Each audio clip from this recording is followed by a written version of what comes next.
జగన్మోహన్ రెడ్డికి ఒక్క 5 సంవత్సరాలు అధికారం ఇస్తే అతను ప్రభుత్వాన్ని తుక్కల ప్రభుత్వాన్ని పేరు తిప్పించుకున్నాడు. ఒకసారి అవకాశం ఇస్తే 20 సంవత్సరాలు ఈ రాష్ట్రాన్ని వెనక్కి తీసుకెళ్ళాడు అన్నమాట. ఈ టైంలో చాలా మంది వ్యాపారస్తులను వేధించి ఈ రాష్ట్రాన్ని వదిలిపెట్టి వెళ్ళిపోవడానికి చేశారు. మేము మళ్ళీ చంద్రబాబు గారి నాయకత్వం ఒక పిలుపునిచ్చి అందరినీ రమ్మని కోరుతాము. ఈ రాష్ట్రంలో పెట్టుబడులు పెట్టండి, స్థాపిస్తండి. మీకు ఏ విధమైన సహాయ సహకారాలు ఇవ్వాలని మేము చేస్తాము. మీరు ఇవ్వాల్సింది ఏంటంటే మా పిల్లలకి, చదువుకున్న పిల్లలకి ఉద్యోగాలు ఇవ్వాలన్నాం. దాదాపు ఆ దశగా ప్రయాణం చేస్తున్నాం.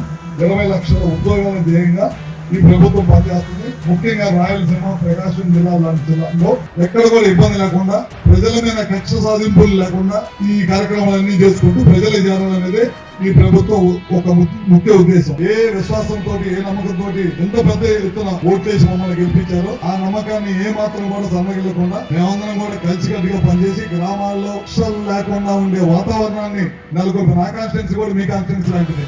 ఎప్పుడు కూడా గొడవతో ఉండేది. నేను 2004లో ఎమ్మెల్యే అయిన తర్వాత ఇప్పటిదాకా ఎక్కడ కూడా గొడవ లేకుండా ప్రశాంతమైన వాతావరణంతో ముందుకు తీసుకెళ్తా ఉన్నాం అన్నమాట.